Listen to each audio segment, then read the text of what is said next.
कृषि विज्ञान विश्वविद्यालय बेंगलुरु के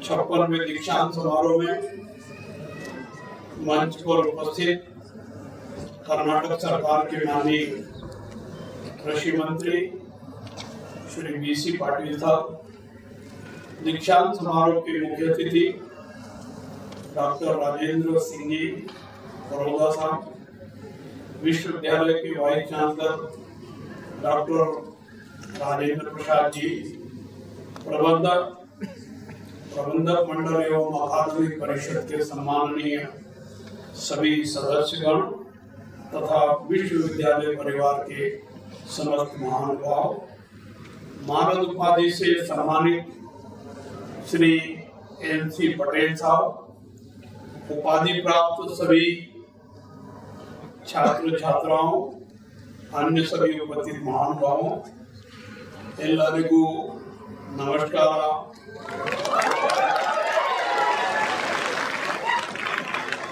ನಿಮ್ಮೆಲ್ಲರನ್ನು ಹಾರ್ದಿಕವಾಗಿ ಸ್ವಾಗತಿಸುತ್ತೇನೆ।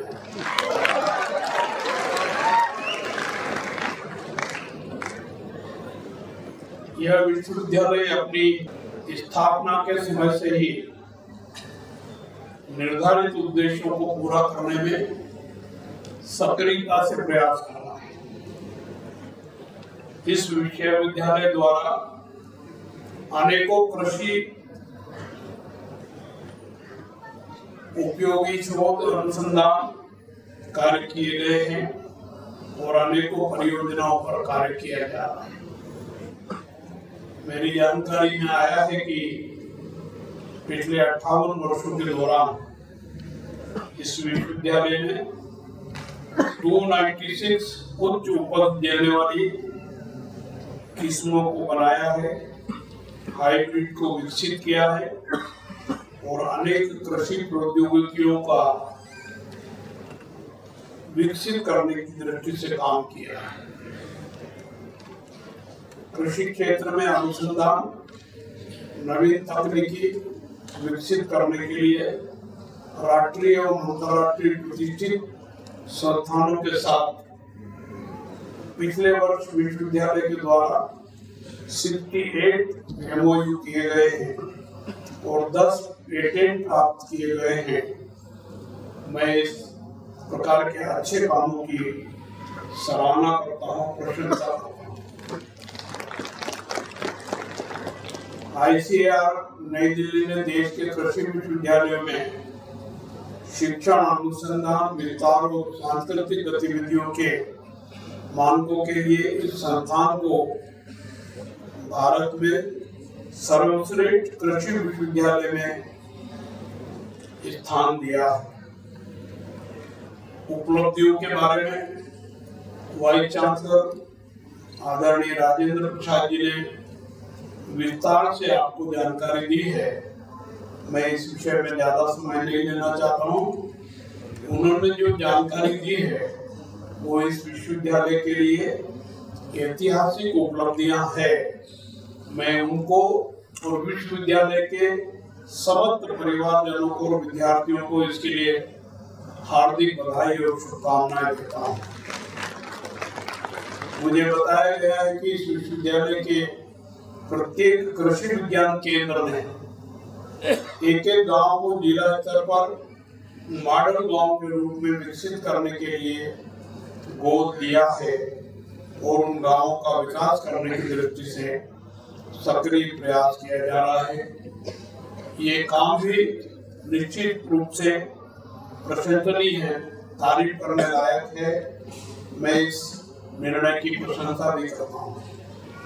इस दीक्षांत समारोह में श्री एन.सी. पटेल साहब को कृषि विज्ञान के क्षेत्र में उत्कृष्ट कार्य करने, सर्वश्रेष्ठ योगदान देने के लिए मानद उपाधि से सम्मानित किया गया है। मैं उनको मेरी ओर से हार्दिक बधाई देता हूँ, शुभकामनाएं देता हूँ और उनसे अनुरोध भी करता हूँ कि ये सम्मान प्राप्त करके आप प्रेरणा प्राप्त करें और जो काम आप कर रहे हैं उसको जीवन पर पर्यंत आगे भी जारी रखें ताकि इसका लाभ कृषि क्षेत्र को मिल सके। आज हजारों छात्रों को मानद उपाधि मिल रही है। लगभग 70-72 छात्रों को मंच से उपाधि दी गई है। गोल्ड मेडल प्राप्त करने वालों में मैंने देखा है छात्राओं की संख्या अधिक है, और ये भी एक प्रेरणादायी प्रसंग है। हमको इससे एक प्रेरणा मिलती है कि हमारा जो अध्ययन कार्य है वो एकाग्रता के साथ करने की आवश्यकता है। हमारे विषय के प्रति हमको वफादार होने की जरूरत है, और यदि हम वफादारी से अध्ययन करेंगे तो निश्चित रूप से हम भी इस प्रकार की उपाधि प्राप्त कर सकते हैं। मैं सभी छात्रों को बधाई देता हूँ, शुभकामनाएं देता हूँ, और आशा करता हूँ कि अर्जित ज्ञान से जो शिक्षा आपने प्राप्त की है अन्य विद्यार्थियों के लिए भी प्रेरणा स्रोत बन करके भारत को आत्मनिर्भर भारत बनाने में सहभागी बने। आप और हम सब जानते हैं भारत कृषि प्रधान देश है, और कृषि तथा कृषि कार्य करके अपने जीवन का यापन करने वाले लोगों की संख्या बड़ी है, और इस बड़ी हुई संख्या में हमको कृषि के विकास की दृष्टि से और काम करने की आवश्यकता है। भारतीय कृषि आज भी वर्षा पर आधारित है। बहुमत कृषि कार्य वर्षा पर आधारित ही है, और इसका लाभ भी है, परंतु इसमें दुनिया के देशों की तुलना में वहां का अध्ययन करके और प्रगति करने की जरूरत है। प्रति बूंद अधिक फसल प्राप्त करने के लिए कृषि में नवीनतम प्रौद्योगिकी, प्राकृतिक खेती, देशी बीजों का संरक्षण आदि विषयों पर और भी विस्तृत शोध किए जाने की आवश्यकता है। मुझे विश्वास है कि विश्वविद्यालय इस प्रकार के काम कर रहा है और आगे भी और सक्रियता से करेगा। सारे देश में इजराइल पद्धति के बारे में भी विचार किया जा रहा है, विचार किया गया है, और इजराइल पद्धति पर अमल करने की कोशिश भी की जा रही है। हम जानते हैं कि इजराइल की जलवायु एवं भौगोलिक स्थिति कृषि योग्य नहीं है, फिर भी इजराइल कृषि प्रौद्योगिकियों में विश्व के देशों में अग्रणी है। मैं स्वयं इजराइल गया था पूर्व राष्ट्रपति रामनाथ कोविंद जी के साथ, तो हमने वहां की ये प्रक्रिया देखी। निश्चित रूप से 10 इंच एवरेज बरसात होती है, जबकि अपने देश का एवरेज तो पहले 33 इंच था। वो 10 इंच में भी अधिक उत्पादन लेते हैं, पानी का सदुपयोग करके सक्रिय प्रयास करते हैं। हमको भी इस प्रकार की पद्धति पर अमल करने के लिए और अधिक प्रयास करने की आवश्यकता है। प्राकृतिक खेती से जमीन की जल धारण क्षमता बढ़ती है और पानी की खपत भी कम होती है। साथ ही रसायन खेती की तुलना में लागत कम होती है और उत्पादन अधिक होता है।